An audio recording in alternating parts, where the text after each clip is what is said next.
제가 아이들 키워보니까 어릴 때에는 저나 제 아내가 때가 되면 아이들에게 선물을 주는데 이제 좀 나이가 들어서 철이 들고 또 직장도 갖고 이러다 보니까 이제는 아이들이 부모에게 이제 선물을 하는 그런 때가 된 것 같습니다.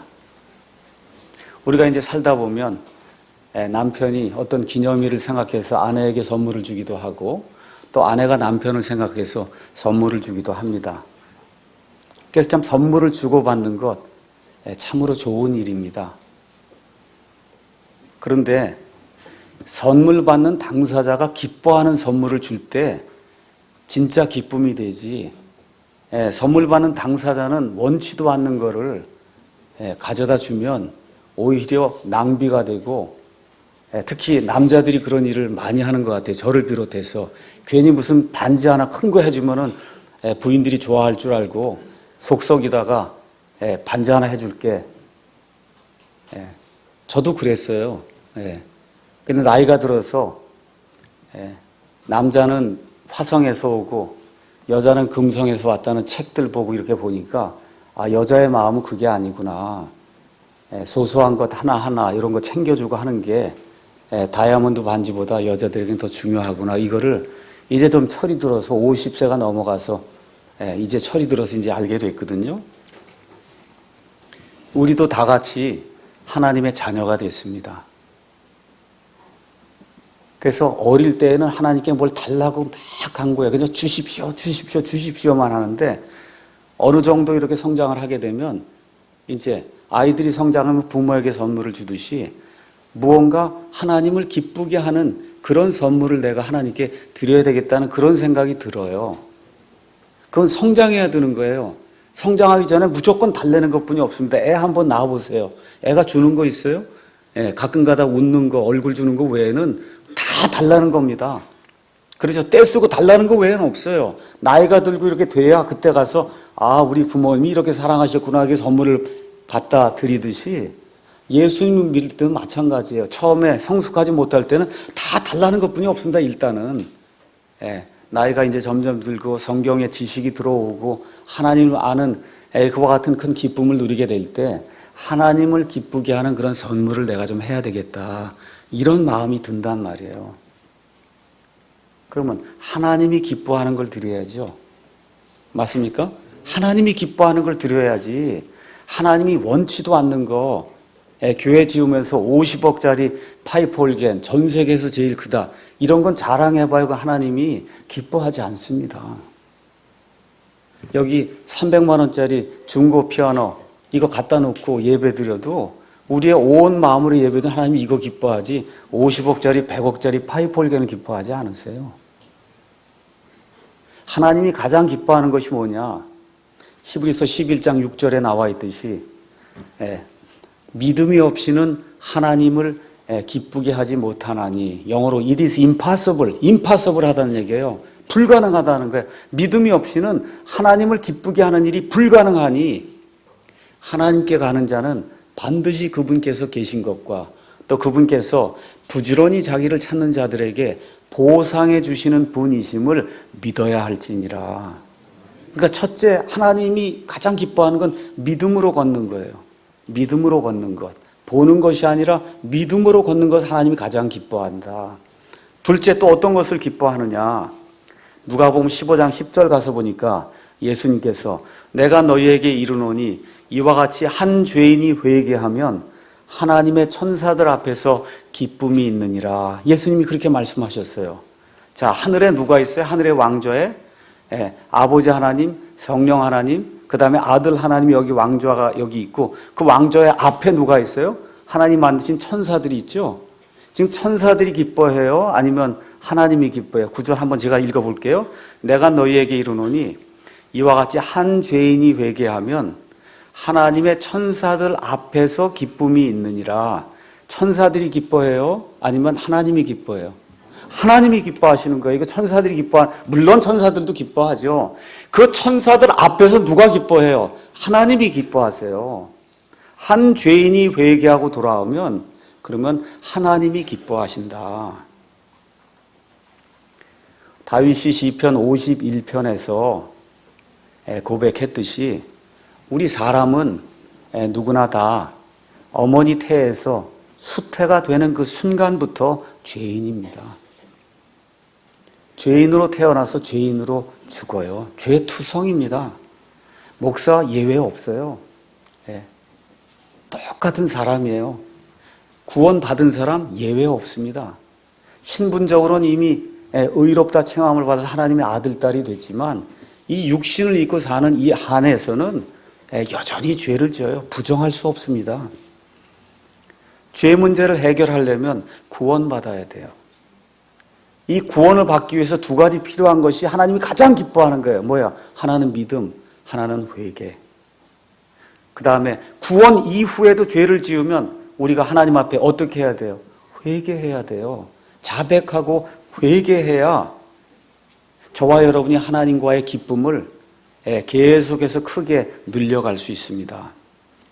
오늘 우리가 읽은 말씀은 고린도후서 7장 1절부터 12절입니다. 고린도 전서와 고린도 후서, 사도 바울이 기록한 여러 서신들 중에 합쳐서 한 교회에 보낸 서신의 양으로 따지면 가장 긴 서신이 고린도 전서와 고린도 후서예요. 전서가 16장, 후서가 13장이니까 자그만치 29장을 할애해서 신약성경에서 한 교회에 보냈어요. 마태복음이 28장, 아마 사도행전도 28장, 지금 고린도 전후서 합치면 29장이면 신약성경에서 제일 긴 성경이에요. 왜 이렇게 길게 썼냐? 문제가 너무 많아서 길게 쓴 거예요. 문제가 없는 교회는 서신이 짧습니다. 데살로니가 전서, 데살로니가 후서, 빌립보서, 에베소서, 골로새서 보세요. 짧아요. 네. 문제가 엄청 많기 때문에 길게 쓴 거예요. 고린도는 여러분이 알고 있는 것처럼 여기 인천처럼 항구 도시입니다. 그 당시 세계 10대 도시들 중에 하나로 꼽히는 엄청나게 부유하고 번영하는 그와 같은 항구 도시로 전 세계 많은 사람들, 뱃사람들이 들어와서 음행을 벌이고 각종 악한 일들이 행해지는 그와 같은 도시가 고린도였습니다. 이 고린도에 가서 사도 바울이 사역을 하는 동안에 고린도 교회를 이루고 떠난 이후에 여러분이 아시다시피 나는 아볼로파다, 게바파다, 그리스도파다, 바울파다 파당이 생기고 음행이 생기고 자기 아버지의 어머니를 취해서 동침하는 이와 같은 음행이 생기고 형제들끼리 법정에 고소하고 결혼하고 이혼하는 그런 문제가 생기고 그 다음에 그 안에 여러 신전들이 있는데 고기가 나오는 시장에서 파는 고기가 다 신전에 바쳤던 그런 고기예요. 그러니 이 고기를 먹어야 됩니까? 먹지 말아야 됩니까? 우상의 제물을 먹는 그런 문제가 생기고 또 주의 만찬을 경홀히 여기고 주의 만찬을 행하다가 심지어 주의 만찬을 잘못 행함으로 죽는 사람들도 생기고 무질서하게 방언이 생기고 또 부활을 부인하는 사람들이 생기고 말 그대로 교회가 가지고 있는 모든 위험 요소들, 악한 일들, 구원받은 자들 가운데서도 일어날 수 있는 그런 일들이 가득 찬 교회가 고린도 교회였어요. 그래서 그 고린도 교회에 이 문제를 해결하기 위해서 사도 바울이 고린도 전서를 기록해서 보냈습니다. 그런데 문제가 뭐예요? 듣질 않아요. 듣질 않아요. 그래서 다시 쓴 게 뭐예요? 고린도 후서예요. 믿질 않습니다. 어떻게 믿질 않느냐? 사도 바울 거짓말쟁이다. 온다 그러지 안 오지 않냐? 온다고 약속하고는 안 오지 않느냐? 그 사람 거짓말쟁이다. 그 사람이 무슨 사도야? 바울의 사도권을 부인합니다.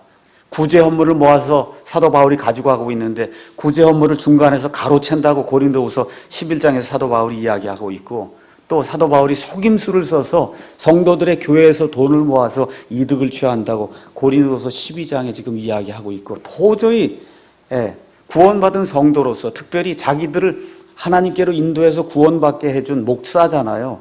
그 목사가 도저히 견딜 수 없는 그와 같은 말들이 오가는 그런 상황 속에서 지금 사도 바울이 고린도 후서를 지금 기록하고 있습니다. 그래서 오늘은 회개해야 정상인이다 라고 하는 그런 제목을 가지고 1절부터 12절에 있는 말씀을 절절히 제가 강의하도록 그렇게 하겠습니다.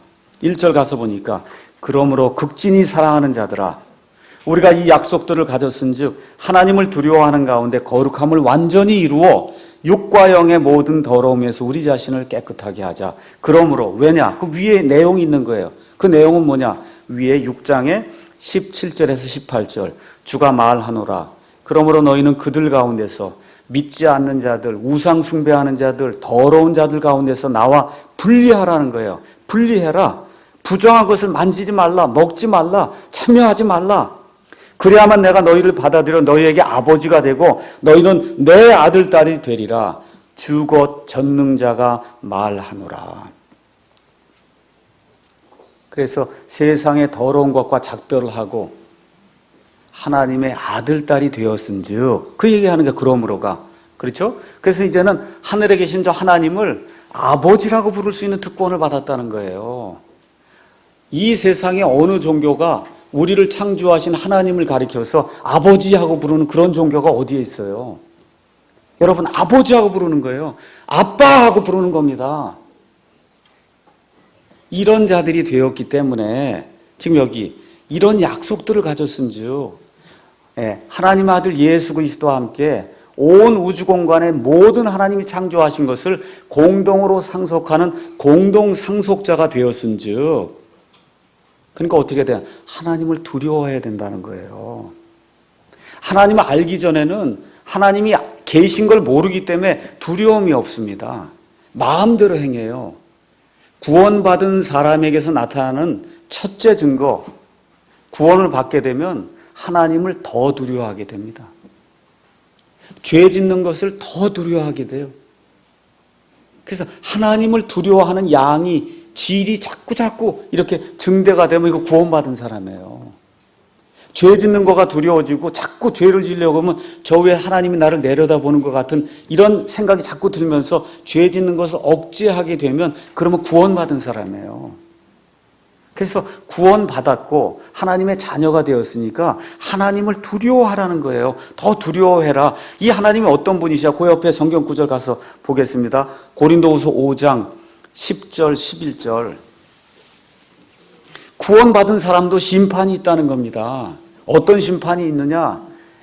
휴거받고 부활받은 이후에 우리가 저 공중으로 채 올라가면 그리스도의 심판석에서 심판을 받는데 10절.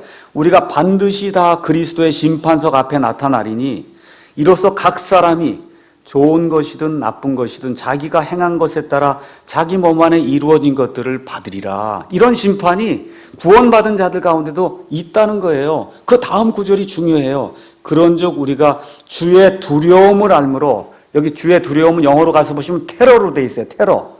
공포예요. 하나님이 공포가 있는 그런 분이라는 거예요. 너무 두려운 분이라는 거예요. 그러니까 구원받았다 그래서 마음대로 살면 안 된다는 거예요. 우리가 주의 두려움, 공포를 알므로 사람들을 설득하거니와 우리가 하나님께 밝히 드러났고 또 너희 양심에도 밝히 드러난 줄로 나는 확신하노라. 그러니까 구원받았다고 마음 푹 놓고 죄 속에 빠지는 거, 그거 있을 수 없는 일입니다. 은혜가 넘치게 하려고 너희가 죄 가운데 거할 수 있겠느냐? God forbid. 하나님께서 금하신다. 있을 수 없다는 거예요. 그래서 구원받은 사람에게 나타나는 징조가 뭐냐? 주의 두려움과 주의 공포가 점점 늘어나면서 죄를 짓는 양과 죄 짓는 질에 이게 점점 줄어들어야 된다. 그 얘기입니다. 그렇게 해서 여기 사도 바울이 뭐라고 해요? 가운데 거룩함을 완전히 이루어라. 거룩함을 완전히 이루어라. 이 얘기는 우리가 완전히 성인군자가 돼서 죄를 하나도 짓지 않는 그런 존재가 된다는 이야기가 아니에요. 성경에 나와 있는 것처럼 예수 그리스도의 장성한 분량에까지 이르르면서 우리가 행하는 모든 것에서 하나님의 거룩함, 여기 거룩함이라고 하는 건 뭐예요? 구분된 거에 거룩하다는 뜻, 구분됐다는 뜻이에요. 세상과 구분되고 믿지 않는 자들과 구분되고 더러운 것과 구분되는 것, 그게 거룩함이에요. 그 거룩함을 완전히 이루라. 예배를 드릴 때도 그래서 저와 여러분이 거룩하게 세상 사람들이 하는 그런 집회처럼 하는 게 아니라 이렇게 거룩하게 구별되게, 음악도 구별되고 말씀도 구별이 되고 찬송도 구별이 되고 기도도 구별이 되고 그게 거룩한 거예요. 역대기 시편 29편 1절 2절 제가 읽어드리겠습니다. 오 강력한 자들아 너희는 영광과 능력을 주께 드리고 주께 드릴지어다. 2절 가서 보니까 주의 이름에 합당한 영광을 그분께 드리며 거룩함의 아름다움으로 주께 경배할지어다. 저와 여러분이 알아야 될 사실이 있어요. 하나님의 아름다움은 거룩함이에요. The beauty of holiness. beauty, 아름다움이잖아요. 하나님은 어떤 것이 아름다우냐? 거룩한 게 아름다운 거예요. 세상과 분리가 되고 더러운 것과 분리가 되고 지저분한 것과 분리되고 저속한 것과 분리가 되고 그래서 이렇게 분리가 되는 이런 상태로 하나님께 예배를 드릴 때 거룩함의 아름다움으로 하나님께 우리가 예배를 드리는 이런 교회가 전국 방방곡곡에 넘쳐나기를 예수님의 이름으로 축원합니다. 그러면서 뭐라고 이야기하고 있습니까? 거룩함을 완전히 이루라. 이게 무슨 얘기예요? 이미 우리가 신분적으로는 하나님의 본성에 참여한 자가 됐단 말이에요. 영어로 divine nature에 우리가 참여한 자가 됐어요. 이미 하늘의 처소들에 우리 자리가 예비가 돼서 우리가 하나님의 처소들에 앉아있는 자가 됐다고 에베소서 2장 6절이 우리에게 이야기하고 있어요. 신분상으로 이미 그렇게 됐기 때문에 여기 살아가고 있는 동안에도 우리가 이 살아가고 있는 동안의 이 상태가 늘 변해요. 그럼에도 불구하고 하나님의 거룩함을 유지하려고 노력해야 된다는 거예요. 그러면서 사도 바울이 뭐라고 이야기하느냐? 육과 영의 모든 더러움에서 우리 자신을 깨끗하게 하자. 몇 개의 더러움? 아니면 모든 더러움? 모든 더러움. 육의 더러움 뭐예요? 몸으로 짓는 죄. 영의 더러움, 영적으로 짓는 죄, 정신적으로 짓는 죄. 간음하고 살인하고 이런 것들 몸으로 짓는 죄잖아요. 그렇죠? 또 영적으로 짓는 죄 뭐예요? 이단, 파당, WCC. 그렇죠? 불교하고 다 같이 하나 되자는 거. 그건 영적으로 짓는 더러운 죄입니다. 이런 것을 우리 자신을 분리해서 깨끗하게 하자. 그렇게 이야기하는 거예요. 더러운 걸 피해야 된다고 지금 성경이 우리에게 이야기하고 있습니다. 예수님의 말씀에 따르면은 마가복음 7장 18절에서 23절에 우리 예수님께서 무엇라고 이야기하시냐? 제자들이 지나가는 가운데 씻지 않은 손으로 무엇인가를 먹으니까 종교 지도자들이 나와서 얘기하는, 아니 저 사람들 당신의 제자들은 어떻게 손도 씻지 않고 음식을 먹습니까? 우리 모세가 전해준 그런 율법에 따라서 다 손을 씻고 먹어야 되는 거 아닙니까? 우리 예수님께서 무엇라고 말씀하시는지 아시죠? 18절에 그분께서 그들에게 이르시되 너희도 그렇게 깨닫지 못하느냐? 무엇이든지 밖에서 사람 속으로 들어가는 것이 능히 사람을 더럽게 하지 못하는 줄을 너희가 알지 못하느냐? 사과 씻지 않고 먹었다 그래서 그 사과가 사람을 더럽게 하지 못한다는 거예요. 쌀을 조금 덜 씻고 그냥 먹었다 그래서 우리를 더럽게 하지 못한다는 겁니다. 19절 그것은 그의 마음속이 아니라 뱃속으로 들어가 모든 음식을 깨끗하게 하고 뒤로 나갔느니라. 화장실 한번 갔다 오면 끝난다. 그에게 먹는 것은. 그 다음에 뭐라고 되어 있어요? 또 그분께서 이르시되 사람에게서 나오는 것 그것이 사람을 더럽게 하느니라. 사람에게서 나오는 것 몸으로 영으로 나오는 게 있어요. 속에서 곧 사람들의 마음에서 악한 생각, 간음, 음행, 살인, 도둑질, 탐욕, 사악함, 속임, 세욕, 악한 눈, 신성모독, 교만, 어리석음이 나오는데 이 모든 악한 것이 속에서 나와 사람을 더럽게 하느니라. 우리 믿는 사람들이 이런 것들에서 우리 자신을 깨끗하게 해야 된다고 사도 바울이 하나님의 말씀을 통해서 우리에게 권면해 주고 있습니다. 2절에서 4절 이렇게 고린도 교회 사람들은 사도 바울을 비방하고 험담하고 다녔지만 참 사도 바울은 이 고린도 교회 교인들을 자랑하고 다녔어요. 참으로 아이러니예요. 가서 읽어보겠습니다. 우리를 받아들여라. 우리는 아무에게도 잘못하지 아니하였고 아무도 부패시키지 아니하였으며 아무에게서 속여 빼앗지 아니하였노라. 하나님이 증인이 되신다. 나는 너희를 정죄하려고 이것을 말하지 아니하노니 너희가 우리 마음에 있어 너희와 함께 죽고 살리라고 내가 전에 말하였느니라. 내가 고린도 교회에 세우면서 너희와 함께 목회할 때 뭐라 그랬냐? 너희와 함께 내가 죽고 살겠다고 얘기하지 않았냐? 지금 너희가 나를 비방하지만 나는 여전히 그 마음이다. 4절, 내가 너희를 향하여 심히 담대히 말하고 또 너희를 크게 자랑하노니 우리의 모든 환난 중에서도 내게 위로가 충만하고 기쁨이 크게 넘치는도다. 너희가 그렇게 비방하고 험담을 하고 우리가 복음을 선포하는 가운데 너무나 고통이 많이 있고 아픔이 있지만 그럼에도 불구하고 너희에 대해서 나는 자랑을 하고 다닌다. 너희의 그 속마음을 내가 알고 너희가 무언가를 오해했기 때문에 그와 같은 말을 하는 걸로 나는 그렇게 생각한다. 지금 사도 바울이 그렇게 이야기하는 겁니다. 자, 이 고린도는 어디냐? 여러분이 그리스를 지금 가서 보시면 그리스의 윗부분은 마케도니아예요. 지금도 마케도니아라는 나라가 있습니다. 밑부분은 그리스예요. 그 그리스가 옛날에는 아가야라고 불렀어요.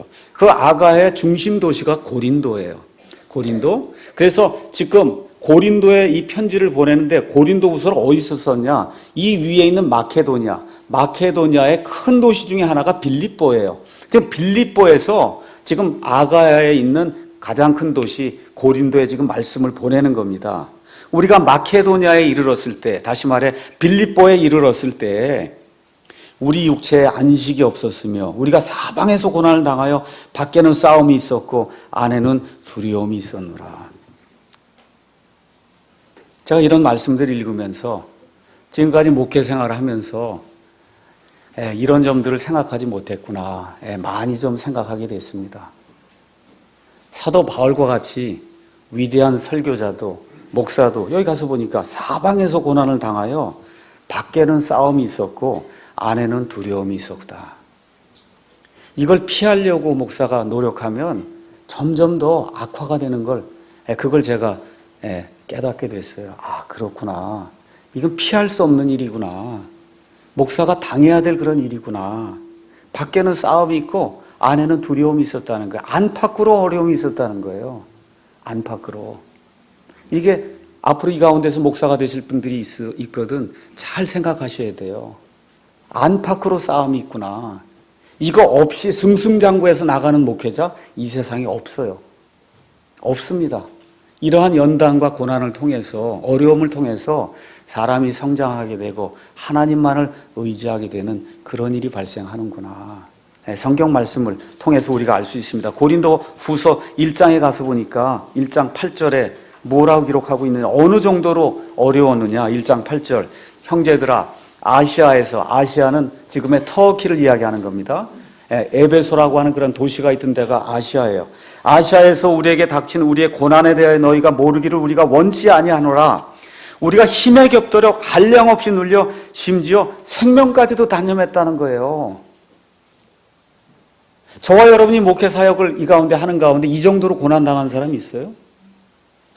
9절, 우리 속에 죽음의 선고를 받았으니 너무 힘들어가 죽는 줄로 알았다는 겁니다. 이것은 우리가 우리 자신을 신뢰하지 아니하고 죽은 자들 일으키시는 하나님을 신뢰하게 하려 함이라. 내 힘으로 하지 말라는 거예요. 우리 교회에 이제 집사 형제도 뽑고 섬김 사역자도 뽑고 또 지역 이끌어갈 목양자도 뽑고 어떻게 해야 된다는 거예요? 내 힘을 신뢰하지 말고 하나님을 신뢰하라는 겁니다. 10절, 그분께서 이같이 큰 사망에서 우리를 건지셨고 건지고 계시며 또 여전히 건지시리니 우리는 그분을 신뢰하노라. 얼마나 멋있어요. 이게 목회 사역을 하고 교회 리더가 돼서 이런 일을 한다는 것이 죽음의 선고까지도 받을 수 있는 그런 일이구나. 그럼에도 불구하고 하나님이 건져주셨고 지금도 건지고 계시고 앞으로도 건지시리라.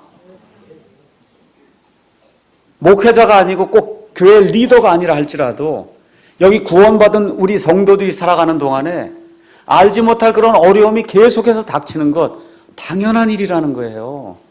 근데 뭐예요? 하나님께서 지난 과거에도 건져주셨고 지금도 건져주시고 앞으로도 건져주실 그분을 내가 신뢰하노라. 지금 사도 바울이 그렇게 이야기를 하고 있는 겁니다.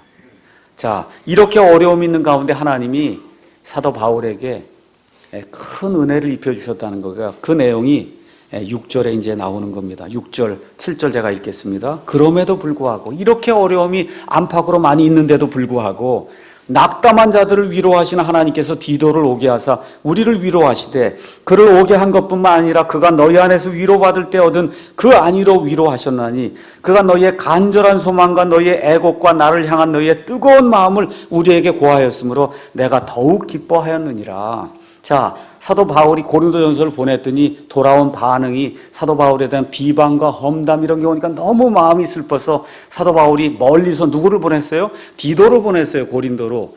디도를 보내서 사도 바울의 마음을 다시 전달했더니 드디어 디도가 돌아왔단 말입니다. 근데 사도 바울이 계속해서 여행을 하다 보니까 어디서 만날지 어떻게 알아요? 그게 휴대폰이 있는 것도 아니고. 맞습니까? 근데 어떻게 사도 바울을 만난 거예요? 만나서 지금 뭐라고 얘기하는 거예요? 고린도 교회에 가서 제가 사도 바울 형제님의 그 말씀을 전해드렸더니 그 사람들이 잘못을 고백을 하고 간절한 마음으로 사도 바울 형제님의 이 말씀을 듣기를 원하고 그 다음에 애곡하는 그런 일이 생기고 뜨거운 마음, 정말 사도 바울 그분을 향한 그 뜨거운 마음을 형제님에게 전달해 주기를 원한다는 그와 같은 소식을 전해준 겁니다.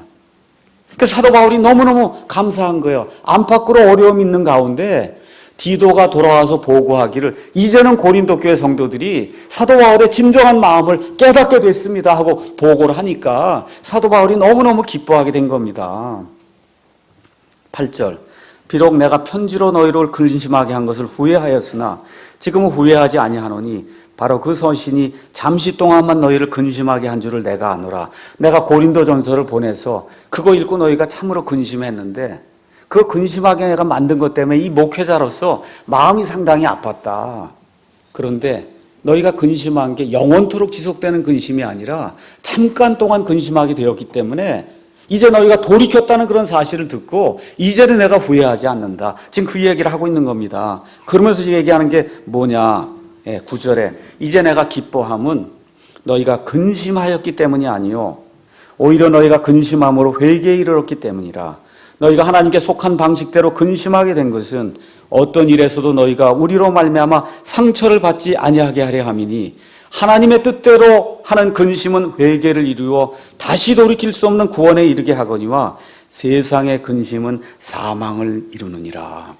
사도 바울이 지금 기뻐하는 이유가 뭐라 그래요? 그들이 근심하고 어떻게 회개했기 때문에 기뻐한다는 거예요. 그렇게 이야기하면서 두 종류의 근심과 두 종류의 회개가 있다. 지금 우리에게 이야기를 해주는 겁니다. 회개, 뜻을 돌이켜서 180도 돌이키는 거예요. 그게 회개인데 이러한 근심과 회개에 두 종류가 있다는 거예요. 하나는 자기 마음대로 후회하고 슬퍼하며 근심하는 거예요. 일시적인 효과가 나타날 수 있어요. 그런데 하나님이나 사람에게는 전혀 도움이 되지 않습니다. 이런 회개를 가리켜서 10절에 가서 보니까 세상의 근심, 세상의 회개, 뭘 이루어요? 이건 사망을 이루어요. 대표적인 사례가 누구예요? 가룟 유다. 근심하고 회개했습니다. 근데 어떻게 해요? 180도가 아니라 요쯤뿐이 아니라 1, 2 가다가 180도 돌이켜야 되는 걸 이쯤 돌이키는 거 이거 회개 아니에요? 이렇게 돌이키는 거 아니에요. 어떻게 180도 돌이켜야 되는데 그걸 못한 사람의 대표적인 사람이 가룟 유다예요. 근심했어요. 슬피 울었어요. 회개했어요. 근데 어떻게 180도라는 회개가 아니기 때문에 뭘 이루어? 사망을 이루었다. 성경이 그렇게 이야기하는 겁니다. 사망을 이루었다. 그래서 믿지 않는 자들이 이런 회개를 하면 하나님에게 아무 도움이 되지 않고 구원 못 받습니다. 형제 자매들 간에 뭔가 잘못했어요. 이런 식의 회개를 하면 그러면 전혀 도움이 되지 않습니다. 일시적인 효과가 있을 수 있지만 도움이 안 돼요. 그런데 어떤 회개가 있다는 거예요? 하나님께 속한 방법대로 슬퍼하며 근심할 때 바른 회개가 이루어진다는 겁니다. 그 바른 회개가 이루어진다는 거예요. 하나님의 뜻대로 근심하고 회개하는 것. 하나님이 기뻐하는 그런 방식대로 회개하는 것. 그래서 어떻게 해요? 구원받지 못한 사람도 하나님이 원하시는 방법대로 오직 예수 그리스도만을 통해서 예수님께서 십자가에서 흘려주신 그 완전 무결한 그 보배로운 그 피를 통해서만 내가 구원을 받을 수 있습니다 하고 확실하게 그 내용을 믿고 180도 돌이키는 그 회개가 있을 때 거기 가서 보니까 다시 돌이킬 수 없는 구원을 이룬다는 겁니다. 다시 돌이킬 수 없는 거예요. 그런 구원 한번 받으면 영원히 구원받는 겁니다. 다시 돌이킬 수 없는 거예요. 그런 구원 받으면. 왜? 하나님의 뜻대로 근심하면서 돌이켰기 때문에. 그래서 영적기도 구원, 뭐 사형리 읽어주고 구원, 그런 건 근심이 없잖아요. 근심. 내가 죽으면 어떻게 될 거에 대한 근심이 없잖아요. 그렇죠? 이런 건 하나님의 뜻대로 하는 근심이 아니다. 깊이 생각을 해봐야 돼. 내 자신이 어떤 사람인가? 내 운명이 어떻게 정해질 것인가? 깊이 생각하고 근심하고 하나님의 뜻대로 여기 성경에 기록된 그대로 여러분과 제가 믿고 회개하게 될 때 다시 돌이킬 수 없는 그런 구원이 이루어진다고 성경이 우리에게 이야기하는 겁니다. 사람들 관계도 똑같아요. 사람들과의 관계도 서로 잘못을 범하면 그럼 어떻게 돼요? 관계가 깨어진단 말이에요. 그런데 하나님께 속한 방법대로 진심으로 하나님 앞에 회개를 하고 사람들과 사과하고 이쪽에서 용서를 하게 되면 깨어진 관계가 회복이 되는 그것도 구원이에요. 깨어진 관계가 정상적으로 다시 회복이 되는 그런 구원이 이루어진다는 겁니다. 그러니까 여기 나와 있는 이 구원은 영원한 구원뿐만 아니라 우리 형제 자매들 가운데 깨질 수 있는 그와 같은 관계 회복의 구원도 지금 내포하고 있는 거예요. 그렇게 되니까 이런 구원을 이루게 되니 어떤 일이 생기냐? 11절 다 같이 읽겠습니다. 너희가 하나님께 속한 방법대로 근심한 것 바로 이것을 보라. 그것이 너희로 하여금 얼마나 조심하게 하며 참으로 얼마나 너희 자신을 해명하게 하며 참으로 얼마나 분개하게 하며 참으로 얼마나 두려워하게 하며 참으로 얼마나 열렬히 갈망하게 하며 참으로 얼마나 열심 있게 하며 참으로 얼마나 징계하게 하였는가. 너희 자신이 이 일에서 결백함을 너희가 모든 일에서 입증하였느니라. 하나님의 뜻대로 근심하고 회개하면 이런 효과가 나타나요. 얼마나 조심하고 얼마나 자기 자신을 해명하고 얼마나 분개, 얘가 왜 그런 일을 했을까 분개하게 되고 얼마나 두려워, 야 진짜 이 일을 했으면 안 되는데 하나님께 대한 그런 두려움이 생기게 되고 얼마나 열렬히 그 관계 회복과 이런 걸 위해서 열렬히 갈망하게 되며 얼마나 열심을 내서 제대로 섬겨야 되겠다는 그런 일이 생기고 얼마나 내 자신을 징계하는 그런 일이 생긴다. 지금 그렇게 이야기하고 있는 겁니다. 그래서 그 결과가 눈에 드러나게 나타난다는 거예요. 그래서 교회 안에서도 성도와 성도 사이에 또 목사와 성도 사이에 서로 잘못을 하면 이렇게 하나님께 속한 방법대로 근심하고 회개해야 돼요. 하나님께 회개해야 돼요. 하나님께 회개하면 자연스럽게 어떻게 돼요? 서로 잘못을 범한 당사자들에게 서로 어떻게 사과하게 되고 그 당사자는 어떻게 돼요? 그 사과를 받아들이고 그래 관계 회복이 아름답게 이루어지는 겁니다. 이게 교회예요. 사람을 살리는 게 교회다. 이번 주에 인터넷에서 보니까 오해가 될 만한 그런 일이 생겼다고 제가 보고를 받았습니다. 어떤 젊은 형제님이 이제 글을 썼는데 연세가 드신 분이 그 내용을 잘못 이해하시고 그 젊은 아들뻘 되는 그 형제에게 전화를 해서 왜 이런 글을 썼느냐 이런 일들이 이제 오가면서 아마 그 젊은 형제님이 다시 똑같은 내용을 설명하는 그런 글을 써서 이제 올리게 됐습니다. 그 올리게 되니까 아버지 뻘 되는 그 형제님이 그 글을 읽어보고는 아 내가 이걸 잘못했구나, 잘못 오해를 했구나 이렇게 하시고 저한테 직접 전화를 해서 목사님 제가 잘못했습니다. 그 형제에게 제가 잘못했습니다. 제가 밤잠을 이루지 못했습니다. 제가 그 형제에게 사과하겠습니다. 근데 아들뻘 되지만 제가 사과하겠습니다.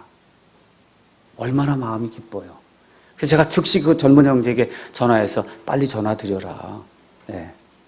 그렇게 해서 사과 서로 하게 되고 오늘도 오셔서 연세가 그렇게 많이 드신 분이 다시 저를 붙잡고 목사님 제가 진심으로 잘못했습니다. 이러한 것이 하나님이 원하시는 그와 같은 근심이요 그와 같은 회개다. 예수님이 가장 미워하시는 사람이 누구예요? 회개하지 않는 사람이에요. 예수님이 가장 사랑하시는 사람이 누구예요? 회개하는 사람이에요.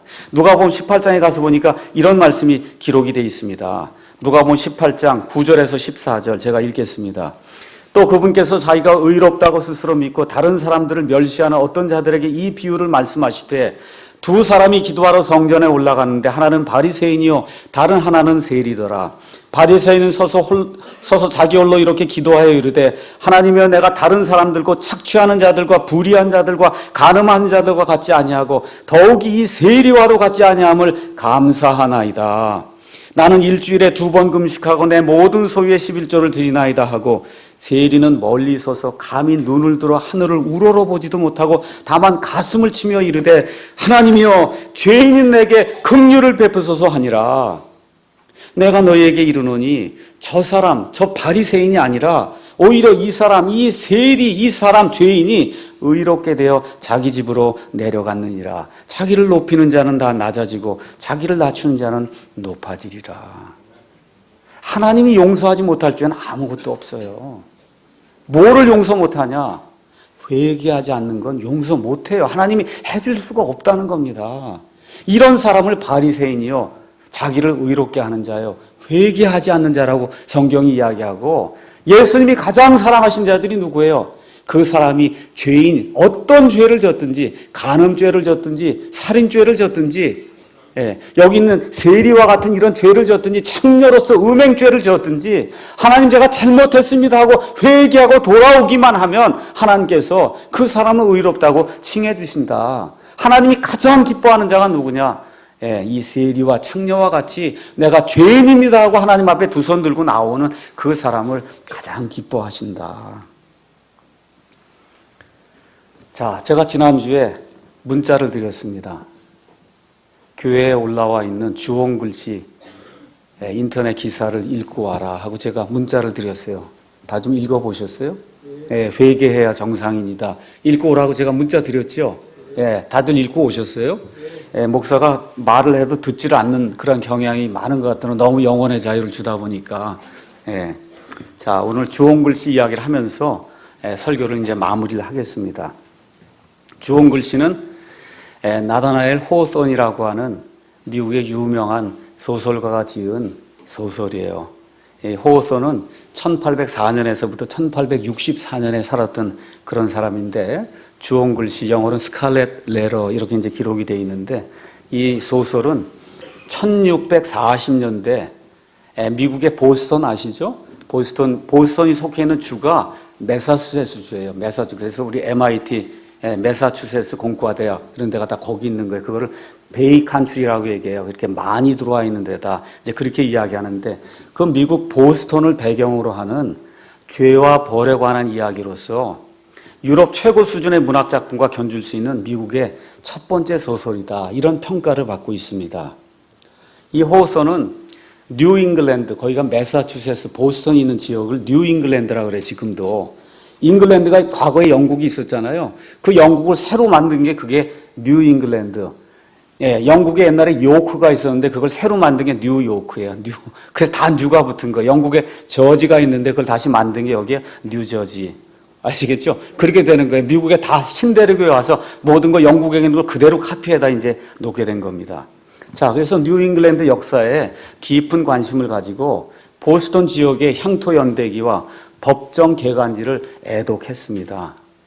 그래서 법정 이런 개간지 이런 것들을 살펴보는 가운데 이 호손이라는 사람이 주홍 글씨를 이제 쓰게 됐어요. 거기 가서 보면 어떤 사건이 있느냐, 간통 사건에 대한 내용이 있어요. 그 간통 사건을 중심으로 실질적으로 있었던 사건이에요. 그 간통 사건은 누구냐? 어떤 젊은 여인이 있었는데 사랑하지 않은 늙은 남편과 결혼하고 살다가 간통죄를 범했어요. 그 여자의 이름이 뭐냐면 헤스터 크래포드입니다. 그래서 주홍 글씨에 나오는 그 여자의 이름은 헤스터 프린이에요.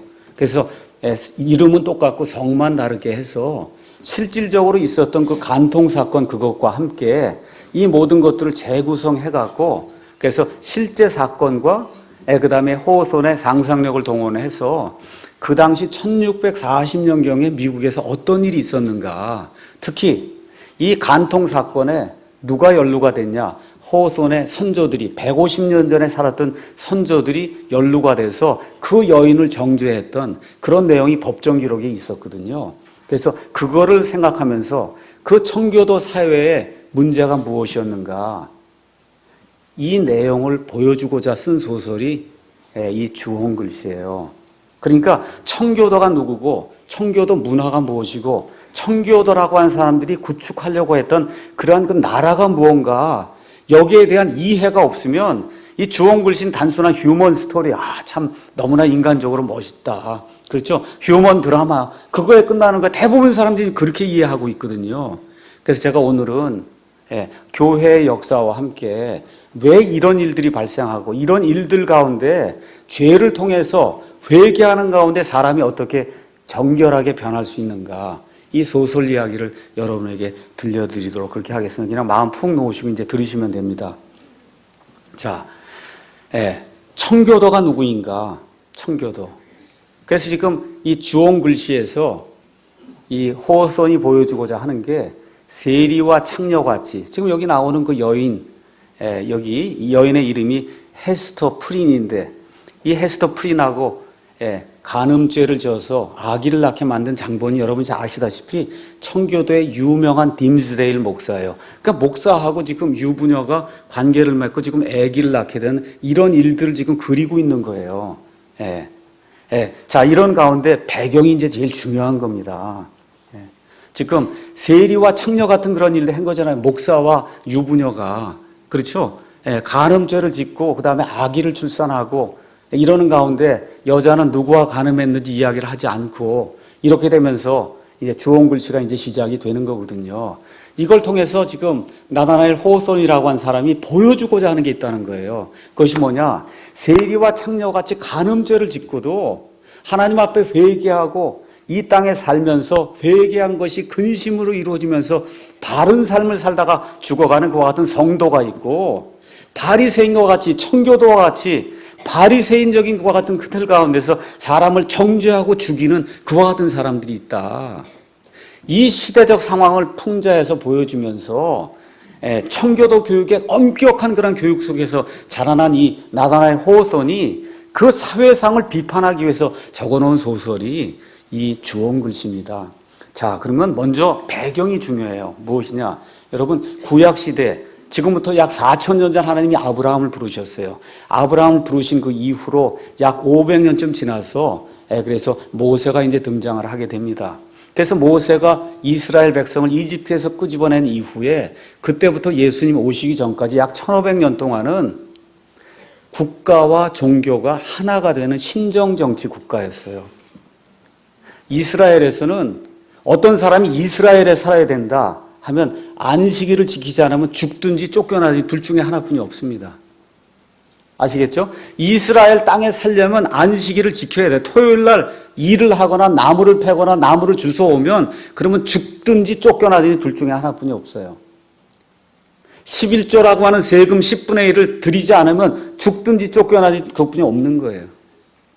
그래서 장로회를 구성해서 그래서 국가와 종교가 하나가 돼서 신정정치를 했던 게 1500년 동안의 구약시대 이스라엘입니다. 그건 어디에만 적용이 돼야 되냐? 구약시대 이스라엘 유대인들에게만 적용이 돼야 돼요. 예수님께서 이 땅에 오셔서 신약시대를 여시면서는 어떻게 말씀하세요?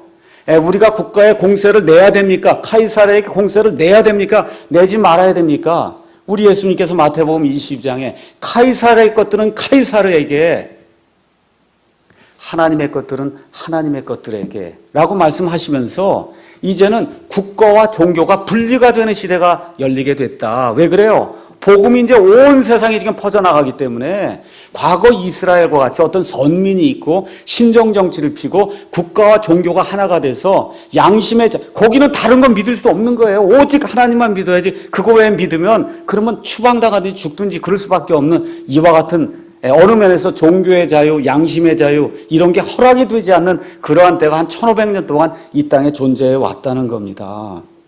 그래서 이방인 중심의 신약시대에서는 국가와 종교가 분리가 된 거예요. 그래서 국가가 믿음을 부인하게 하지 않는 한 성도들은 국가에 저항하지 않았고, 심지어 그래서 베드로와 바울도 국가의 명령에 따라 사형을 당하고 죽은 겁니다. 이제 이방인들의 시대에 이렇게 된 거예요. 이렇게 교회가 흘러가는 가운데 AD 313년에 콘스탄틴 대제라고 한 사람이 밀라노 칙령을 통해서 세상과 교회를 하나로 묶어버리는 그런 일을 하면서 이 좁게 이렇게 흘러가던 이 교회가 큰 길을 택해서 뻗어나가기 시작했어요. 이거를 우리가 국가교회라고 이야기하는 거예요. 그래서 AD 600년부터 천주교회라고 하는 국가교회가 유럽 전체에 등장을 하기 시작한 겁니다. 이게 국가교회가 되면 어떻게 돼요? 하나만, 천주교만 믿어야 되는 거예요. 다른 걸 믿으면 죽든지 알프스 산맥으로 도망가서 동굴에 살든지 그거 외에는 없는 겁니다. 천주교 교황이 하라는 대로 왕들도 다 말을 들어야 되는 거고, 천주교 외에 다른 걸 하면 말 그대로 인간의 가치를 느낄 수가 없고, 영혼의 자유, 양심의 자유, 종교의 자유 이런 거 할 수가 없는 거예요. 태어나면 무조건 유아 세례, 조금 지나면 하라는 대로 그쪽에서 모든 것을 따라하지 않으면 무덤도 주지 않는 그와 같은 시대가 자그마치 얼마만큼 1000년 동안 유지가 됐어요. 1000년 동안. 그러니까 유럽에 있던 그 사람들은 양심의 자유, 종교의 자유 가질 수가 없어요. 그거 가지려면 한 가지 유일한 방법은 산맥으로 도망가서 산에 들어가서 자기들이 땅 일구면서 사는 것 외에는 없는 거예요. 그래서 그런 무리들이 꾸준히 이렇게 조금 이렇게 진행이 됐지만 이 밑에 있는 국가교회가 형성이 되는 가운데 이 천주교의 암흑시대가 1000년이 지속이 된 겁니다. 유아세례, 미사를 라틴어로 드리니 여러분 라틴어로 여기서 제가 중얼대면 알아들을 사람이 있어요? 성경은 금서로 지정을 하고 읽지를 못하게 하지요. 그렇죠? 신부에게 와서 고해성사하게 하죠. 말 그대로 종교인들의 전성시대가 열려서 모든 왕이 다 교황 앞에 와서 무릎 꿇고 교황이 하라는 대로 하지 않으면 존재할 수가 없는 그와 같은 시대가 약 1000년 동안 열리게 된 겁니다. 이러는 가운데 1517년에 마틴 루터가 종교개혁을 통해서 루터교를 만들었어요. 그 루터교도 또 국가종교가 된 거예요. 독일, 스칸디나비아 3국은 루터교만 되는 거예요. 루터교 외에 다른 건 안 되는 겁니다. 그게 국가교예요. 마치 우리나라 조선시대인 유교, 그 전에는 불교. 그렇죠? 국가교회가 되고 만 거예요. 1534년에 영국, 잉글랜드에 수장령이 만들어지면서 헨리 8세가 이혼을 하기 위해서 이제는 천주교와 결별한다고 해서 만든 게 뭐예요? 성공회. 성공회도 잉글랜드에서는 성공회만 하면 해야 되는 거예요. 딴 건 믿으면 안 되는 거예요. 국가교회입니다. 이런 가운데 1541년부터 스위스 제네바에 칼빈이라는 사람이 들어서서 국가교회 신정정치를 펴기 시작했어요. 완전한 신정정치.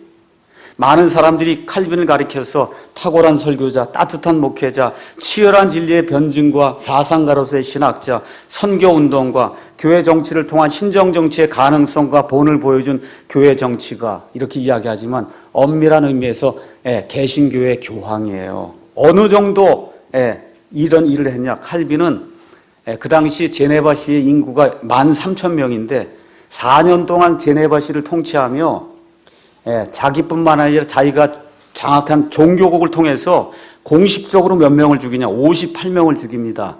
추방을 얼마나 해요? 76명 추방을 해요. 이 가운데 35명 불에 태워 죽이는 화형으로 죽였고 10명은 목을 잘라 죽였고 13명은 목을 매달아 죽였습니다. 이외에도 수많은 고문과 가혹한 만행들이 예수 그리스도의 이름으로 종교개혁이라는 그런 미명하에 자행되고 은폐가 됐어요. 그래서 칼빈이 정통으로 숭상하는 칼빈주의라고 하는 이거, 칼빈주의 5대 강령, 뭐 하려고 하는 거냐? 제네바시에 있는 그 사람들을 완전히 신정정치로 묶어서 완전히 영혼의 자유를 속박을 하고 종으로 만들려고 하는 구약시대 그 신정정치하게 만들어 놓은 그 체제가 바로 칼빈주의 5대 강령이고 칼빈의 기독교 강요가 바로 이 땅에 구약시대 신정정치를 하기 위한 그와 같은 이 교과서로 이 땅에 자리를 잡게 된 거예요. 그래서 역사가 뭐라고 이야기하냐? 단 하룻밤 사이에 제네바에는 칼빈당 외에는 어떠한 당파도 남지 않았다. 역사가 그렇게 이야기를 하는 겁니다. 이러는 가운데 이 칼빈에게서 배운 낙스라고 하는 사람이 1560년에 잉글랜드 옆에 있는 스코틀랜드에 가서 장로교회를 세웠어요. 그러니까 스코틀랜드는 장로교만 해야 되는 거예요. 여러분 이해하시겠어요? 지금 우리로서는 이해가 안 되죠. 아니 어떻게 그런 일이 있을 수 있냐? 1600년까지 다 그런 일이 생겼어요. 이러는 가운데 영국에서 우린 성공회 할 수가 없습니다. 국가 종교 할 수가 없습니다 하는 비국교 무리들이 생겨나기 시작했어요. 그 중에 한 부류가 청교도예요. 그 중에 한 부류가 침례교입니다. 이 청교도들이 도저히 살 수가 없으니까 신앙의 자유를 찾기 위해서 찾아간 땅이 어디예요? 미국 땅이에요. 네, 미국 땅에서 1620년 11월 12일에 메이플라워를 타고 드디어 이 보스턴 근교 플리마우스라고 하는 거기에 이제 도착을 하게 되는 겁니다. 어떤 성경을 가지고 갔냐? 제네바 성경을 가지고 갔어요. 칼빈주의가 가득 찬 그 해설이 들어있는 제네바 성경을 가지고 가서 그래서 이 땅에다가 하나님이 원하는 그와 같은 국가를 건설해야 되겠다. 근데 문제가 뭐예요? 뭐 때문에 간 거예요? 종교의 탄압 때문에 갔잖아요. 칼빈주의 이거 하는 사람들이 거기 도망가자마자 한 게 뭐예요? 이 땅에는 오직 칼빈주의만 된다. 굉장한 아이러니죠? 예, 이 땅에는 오직 청교도의 칼빈주의만 되지 그거 외에는 안 된다는 거예요. 이게 1620년부터 시작이 되는 가운데 이 주홍 글씨가 1640년경에 일을 적은 거다 그 얘기입니다. 아시겠죠? 그러니까 말 그대로 완전히 청교도 칼빈주의 안에서 신정 정치를 하는 그런 상황 속에서 이 일이 생겨나고 있는 그 사실을 적은 거예요. 그래서 구약 시대처럼 여자와 아이들은 숫자에 들지도 못하는 그런 대접을 받고 간음 사건 같은 경우 죽이진 않았지만 거의 평생 감옥에 집어넣고 사회에서 매장시키는 잔인한 방법을 이 사람들이 동원하게 된 거예요. 그래서 예수님 시대의 바리새인들처럼 이 청교도들은 경건의 모양은 있었으나 하나님의 긍휼을 알지 못한 거예요. 한마디로 칼빈의 무서운 독재 체제가 이 청교도들 보스턴에 도착하면서부터 시작이 되면서 이 주홍 글씨가 나오게 되는 겁니다. 자, 그래서 박승용이라는 사람이 이제 주로 이제 요약을 해놨는데 그 내용을 읽어보면 이렇게 되어 있어요. 청교도들은 기독교적 이상주의자들이었습니다. 정치적 속박과 종교적 탄압을 피해 신대륙에 정착한 청교도들은 구대륙, 즉 유럽의 타락과 죄악으로 오염이 되지 않은 원초적 순수 세계인 새로운 에덴을 건설하려고 했습니다. 그쪽에 가서 이제 구대륙에 그거 이제 천주교 집어치우고 이제 에덴을 우리가 건설해야 되겠다. 에덴이라는 이상국가를 실현하기 위해서 그들은 하나님의 계율을 철저하게 따르고 그게 율법을 지킨 거예요. 율법대로. 율법대로 해야 되겠다. 하나님의 이 율법에 의해서 사회를 통제하고 국가를 경영하는 신정 정치를 실시했다는 겁니다. 이건 제 얘기가 아니라 일반 역사가가 이야기를 하는 거예요. 그러나 인간은 전지전능한 하나님의 그 계율과 율법을 하나도 어김없이 완벽하게 실행할 수 있을 만큼 완전한 존재는 아니라는 겁니다. 그래서 인간은 신정정치를 실현해 행복을 누리기에는 너무나 결함이 많은 존재인데 그런 존재를 두고 그 법으로 대해서 사람을 죽이는 것을 보고 이 나다나엘 호소론이라고 하는 사람이 이건 아니다. 하나님은 그걸 원하는 게 아니다라고 하는 그런 차원에서 지은 소설이 이 주홍 글씨입니다. 그래서 뉴 잉글랜드의 그 청교도들은 이러한 유토피아를 세우려고 하면서도 본인들 스스로 죄가 있다는 걸 깨달았기 때문에 감옥과 묘지를 위한 땅도 만들어 놨다고 그렇게 이제 기록이 되어 있습니다. 왜 그러냐? 감옥이 없으면 인간의 그 지상 낙원 건설이나 유지가 불가능하다고 생각했기 때문에 이들이 이와 같은 일을 했습니다. 자, 그래서 청교도 교육을 엄격하게 받은 이 호소는 주홍 글씨에서 뭘 이야기하는 거냐? 유토피아 건설이란 이상에 지나치게 몰입해서 인간성을 억압하면서 하나님의 긍휼을 무시하는 이와 같은 그 청교도들의 이 뭐라 그럴까 허구라고 할까요? 이런 것들을 드러내 보여주면서 인간이 인간답게 회개하고 하나님의 바르게 나아가게 되면 하나님이 언제든지 은혜와 긍휼을 베풀어 주는 거지 법이나 계율로 되는 게 아니다. 이거를 보여주고자 하는 게 그게 주홍 글씨의 초점이라고 저와 여러분이 이제 생각하시면 됩니다. 그래서 주홍 글씨에는 세 사람의 주인공이 나와요. 헤스터 프린이라고 하는 이 유부녀가 나오고 딤즈데일이라고 하는 청교도 아주 훌륭한 그런 목사가 나오고 그 다음에 이 헤스터의 남편이 된 나이가 많은 의사로 칠링월스라고 하는 이런 세 사람이 나오면서 그 당시 그 청교도들의 그러한 그 풍습과 문화와 이런 것들이 이제 보여주는 겁니다. 자, 그래서 하여튼 이 헤스터하고 청교도 목사 딤즈데일이 간통죄를 졌어요. 그래서 아기를 출산하게 됐습니다. 이렇게 될 때 일어나는 일이에요. 근데 이 헤스터가 고백을 하잖아요. 아버지가 누군지 고백하지 않습니다. 딤스데일도 고백하지 않고 이러는 가운데 간통죄로 복역 중이던 헤스터 프린이 군중들 앞에서 가슴에 A라고 하는 이 글자, 주홍 글씨, 스칼렛 레터, A를 쓴 그런 옷을 입고 이 술을 왔단 말이에요. A는 영어로 adultery, 간통했다는 뜻이에요. 그러니까 저 여자 A 이렇게 보면 저 여자는 간통했구나.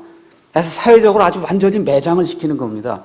얼마 동안 전시가 아니라 3시간 동안 사람들 앞에 이렇게 서 있는 거예요. 근데 혼자만 서 있는 게 아니라 그때 갓 태어난 3달 된 딸의 이름이 펄이에요. 진주예요. 그 아이를 껴안고는 햇빛이 이렇게 내려 있는 가운데 저기 딤스데일 목사도 앉아있고 자기의 남편, 늙은 그 남편도 거기 앉아있고 모든 주지사가 앉아있고 이런 가운데 이 여인이 3달 된 그 딸 펄을 안고는 A자가 새겨져 있는 이와 같은 이 옷을 입고 근데 문제가 뭐예요? 당당하게 서 있더라는 거예요. 당당하게 서 있다. 내가 하나님 앞에서는 죄인이지만 내가 하나님의 은혜로 앞으로 하나님 앞에 회개하고 바른 삶을 살겠다. 이러한 모습으로 이제 나타나고 있는 거예요. 자, 이런 가운데 이 딤스데일 목사는 죽을 지경이 된 겁니다. 어떻게 된 거예요?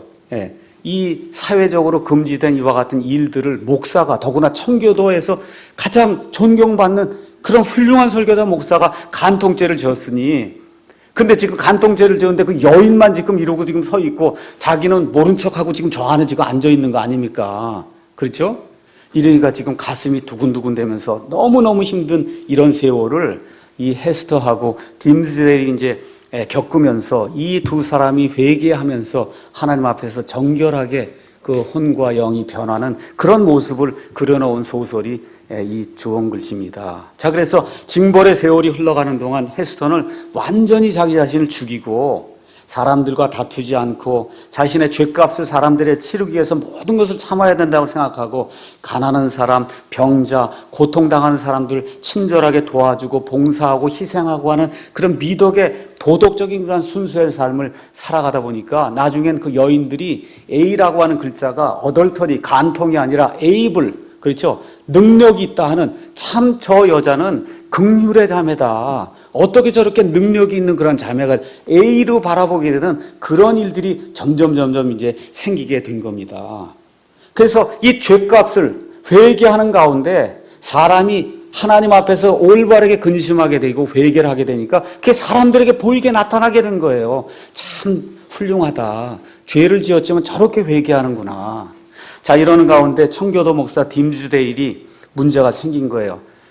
이 헤스터하고 잠자리를 해서 아기를 이제 출산했는데 아무도 알지 못하잖아요. 자기 입으로 말할 수도 없고. 그렇죠? 이 죄책감을 너무나 잘 이해하고 그러고는 감정이입을 이렇게 해갖고는 설교를 하기 시작하니까 오히려 식민지 거기에서 최고로 설교를 잘하는 목사로 추앙을 받게 되는 겁니다.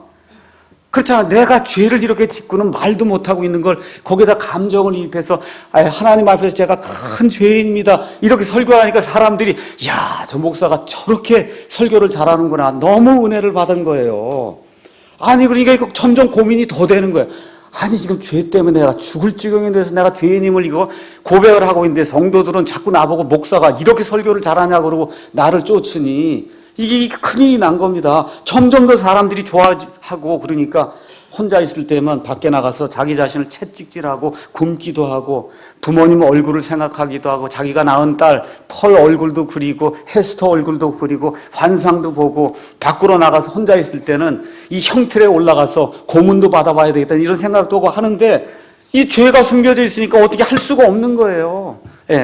이렇게 슬프고 고뇌에 찬 딤스데일이 행하는 그 설교는 대단히 감동적이고 가슴을 적시는 그런 호소력을 가지게 됐어요. 이러면서 딤스데일은 가장 미천한 사람들, 죄를 많이 지은 사람들에게도 깊은 이해와 따뜻한 그런 동정심을 나타내면서 고통받는 죄인들에게도 누구든지 예수 그리스도를 통해서 구원받으면 다 같이 형제자매가 될 수 있습니다 하고 따뜻한 그와 같은 복음의 설교를 전하게 된 겁니다. 이렇게 하다 보니까 많은 사람들이 예수님께로 돌아오는 그런 일이 되면서 나중에는 사람들이 야, 저 딤스데일 목사는 예수님처럼 승천할 거야. 이 정도 생각이 될 정도로 성자가 돼가는 그런 모습이 이 안에 기록이 되는데 본인은 죽을 지경인 거죠. 예. 이런 가운데 악한 자가 하나 나타나죠. 누구예요? 헤스더의 남편, 이 칠링 월스라고 한 사람이에요. 칠링 월스하고 헤스더는 원래 유럽에 살았던 것 같아요. 그래서 먼저 헤스더가 이쪽에 왔고 칠링 월스는 나중에 오게 됐는데 간통한 걸 이제 알게 된 겁니다. 이게 누가 저 여자하고 같이 잠을 잤을까? 이거를 풀지 않으면 내가 죽지 못하겠다. 이런 생각을 갖고 가만히 살펴보니까 청교도 목사 딤스데일인 것 같다는 생각이 든 거예요. 그래서 이 사람이 좋은 의사로서 실력을 가지고 있었기 때문에 딤스데일 목사의 주치의가 돼서 그래서 그 집에 가서 기거하면서 그 사람을 돌봐주는 가운데 딤스데일은 너무 영혼이 괴롭고 하니까 몸이 약해져서 죽을 지경에 이제 이르게 돼서 어느 날 가서 너무 약해져 죽고 있었어요. 거의 죽을 지경에 이르는 이런 상태에 있는데 이 의사가 가서 이 사람 옷을 하나하나 이렇게 하다가 옷을 이렇게 다 벗겨놓으니까 가슴에 글쎄 A자가 적혀 있는 거예요. 이 사람 가슴에. 뭐예요? 어덜터리. 깜짝 놀랐어요. 이걸 숨겨주는 게 아니라 어떻게 해요? 이제 됐구나. 이 목사가 이 죄를 지었구만. 내 아내와 함께 죄를 지었구만. 이렇게 하고는 이 목사와 이 아내를 괴롭히는 그와 같은 일들이 이제 시작이 됩니다. 예. 이렇게 되면서 결국은 나중에 어떻게 되느냐. 이 두 사람을 몰아내서 그래서 어떻게 하든지 자기의 뜻을 이루어야 되겠다. 뭐냐? 나는 의인이다. 나는 바리새인이다. 이제 이런 일들을 행하는 악한 일을 복수심에 불타서 행하는 그런 일이 이제 그 안에 기록이 되어 있습니다. 결말만 제가 말씀드릴게요. 그래서 딤스데일은 사람들을 만날 때마다 죄의식으로 인해 고통을 받게 되고 드디어 이제 죽을 날이 다 됐어요. 근데 마지막으로 선거일 날 설교를 하게 됐습니다. 새 주지사가 취임 선서를 하고 딤스데일이 이제 설교를 해야 하는 날이 공휴일이어서 식민지의 사람들이 다 교회로 몰려들기 시작했습니다. 그 앞에서 딤스데일 최고의 설교를 그날 하게 됐어요. 그러면서 어떻게 해요? 교회를 나갔는데 교회 밖에 누가 서 있어요? 헤스더가 딸하고 서 있는데 이 헤스더와 딸과 함께 이 셋이 형틀에 올라가서 7년 전에 우리 세 사람이 이 자리에 섰어야 되는데 그동안 서지 못해서 죄송합니다. 우리가 간통했고 우리가 죄인입니다.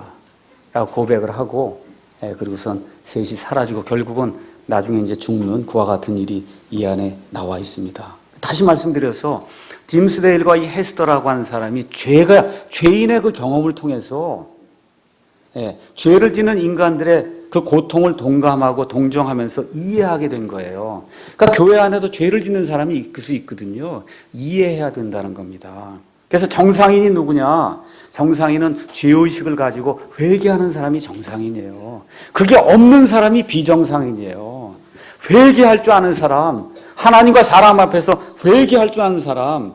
그래서 정상인은 죄인이라 할지라도 하나님 앞에 회개하고 근심하고 돌이키기만 하면 하나님의 성도가 될 수 있는 건데 지적하고 그렇죠? 나쁘다 그러고 바리새인들처럼 나만 의롭다고 하는 이런 것 하나님이 원치 않는다. 이 내용을 보여주는 거예요. 그러면서 이 사람이 지적한 게 20세기 최악의 살인마 3명이 있다. 히틀러하고 스탈린하고 모택동이다. 이 세 사람 중에 2사람이 공산주의자라고 하는 걸 기억해야 된다. 공산주의 무서운 겁니다. 무서운 거예요. 왜요? 회개가 없어요. 회개 있어요, 여러분? 연평도 포격하고 회개 있어요? 없어요. 없는 거예요. 이 사람들의 사전에 없는 단어 하나를 찾으라고 얘기하면 회개가 없는 거예요. 회개. 자, 요거까지 이야기하고 이러한 청교도 제도가 이제 미국에서 이렇게 실시되는 가운데 침례교도 들어오고 천주교도 들어오고 이렇게 장로교도 들어오고 이제 들어오는 가운데 어떤 일이 이제 생기게 됐어요. 사람들이 보니까 신정정치는 안 되겠다는 거예요. 미국 사람들이. 그래서 교회를 이제 다니려고 하다 보니까 장로교 이거 신정정치, 그렇죠? 또 천주교 신정정치, 그렇잖아요. 침례교를 제외하고 나머지 성공의 친정정치.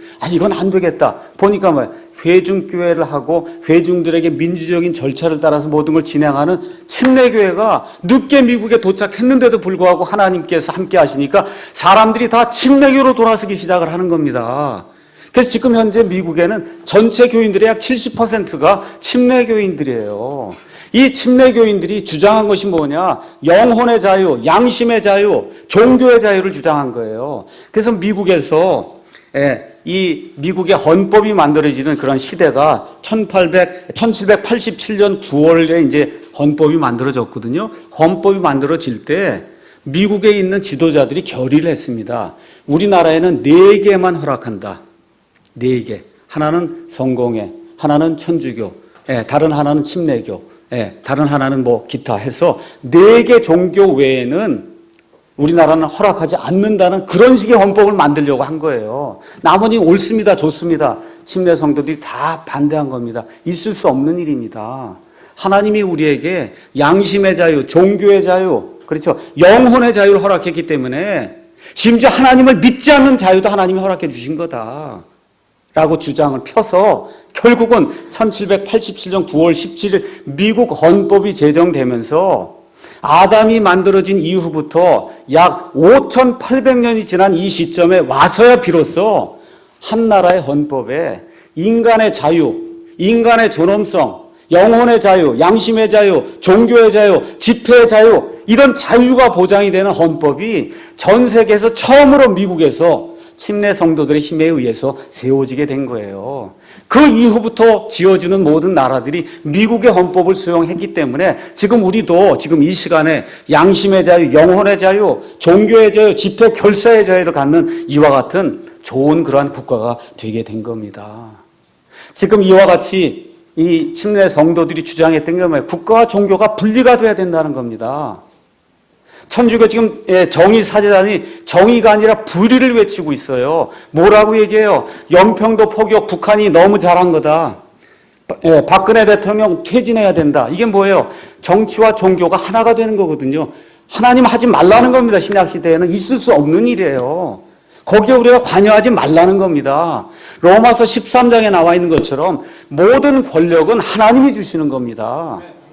그래서 국가와 종교가 완전히 분리되는 것, 그것이 신약시대 하나님이 원하시는 거고, 그거를 침례 성도들을 통해서 미국을 통해서 하나님이 전 세계에 처음으로 그걸 만들어 놓으셨고 그 혜택을 저와 여러분이 누리는 거예요.